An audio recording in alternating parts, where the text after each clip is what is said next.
Hi guys, homework help for day 3 and day 4. So if we're solving an equation, these ones only have one number that we want to get rid of, so they're called one-step equations. So remember, when there's a number and a letter written together, what we want to do is, at the minute, that means they're being multiplied. So what we actually want to do is we want to divide. So to get rid of the 7, we want to divide by 7. That gives me x equals, and 21 divided by 7 is 3. That's it, question 1 done.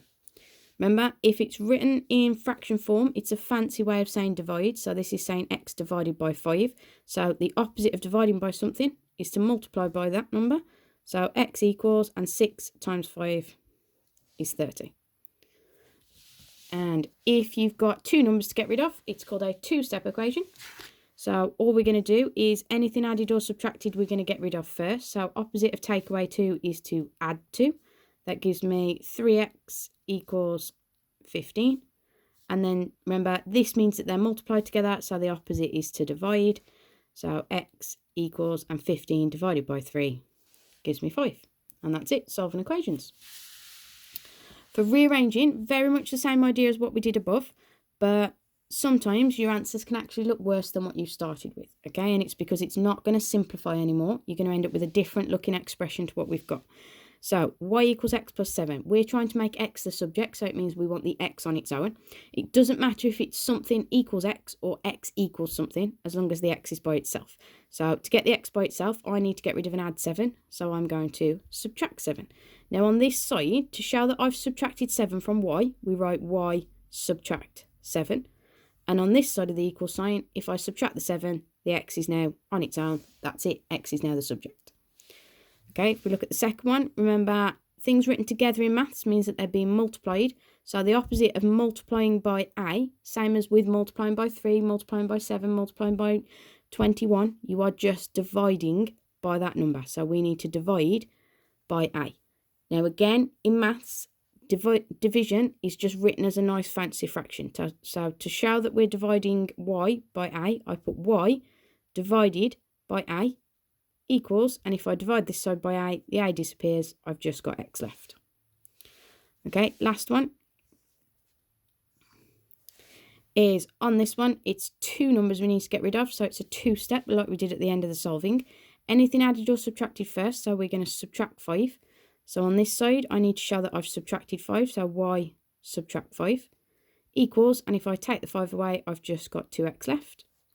Then we need to get rid of the 2, which just like we did with the a above, we're going to divide by it because currently they're multiplied together. So to divide by 2, we just turn it into a fancy fraction. So I'll start with everything you already had, which is the y minus 5. You want to divide it by 2. Equals stays where it is, and then 2x divided by 2 just gets me back to 1x. X is now on its own. That's it. You've rearranged to make x the subject. Okay, if we look at the next ones. Expanding a single bracket. This is two separate single brackets rather than the double that we did last time. So for two separate brackets, we expand them like we do with a single one. So 4 times x is 4x. 4 times 5 is 20.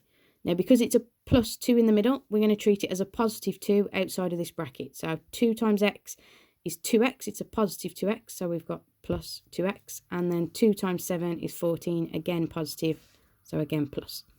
And then all we're going to do is just like we did in 1.1 and 1.2, we're going to collect together terms with the same letter. So 4x, add 2x, well, that gives me 6x.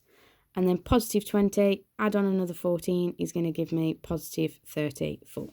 That's it. That's my answer. Okay, can't get any neater than that. If we look at the next one, same idea. 3 times 2x is 6x. 3 times 4 is 12.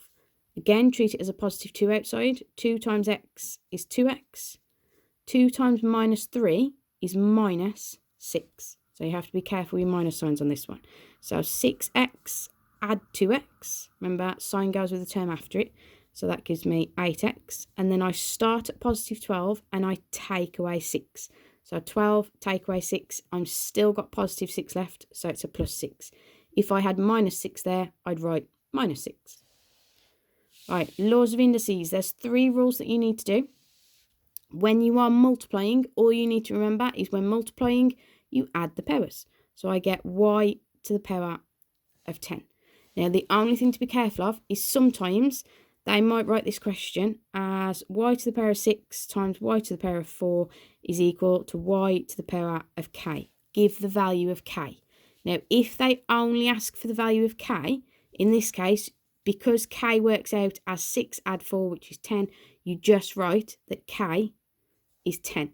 It means it doesn't want it written in the y to the power of something. They just want what is the value of k. So just be very careful for the wording in these questions. Okay, if I look at this one, it works the same. The 8 and the y are both what we call bases. So the base doesn't change, so it's still going to be an 8. And then all we're going to do is add the powers. 3 add 7, again, is 10. Okay, so if when multiplying, we add the powers, when dividing, you're going to subtract the powers. So 9 take away 3 is 6. Again, if they just wanted the power, you just give an answer of 6. On this one, subtracting 11 take away 2, well, the main base stays as a 5. 11 take away 2 is 9. Okay, you don't have to type any of this into a calculator. You just write down this as it is, or 9 if they just want the power.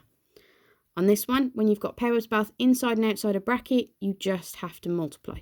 So 2 times 5, I get 10. This one, again, the base is a 3, so that stays as a 3. You just multiply the powers. 4 times 5 is 20. And that's it. Right, there are some worded problems, but they are the same ones as from the first 2 days. So I want you to go back to that video if you need to, or have a go without it this time. You've done 2 of them already.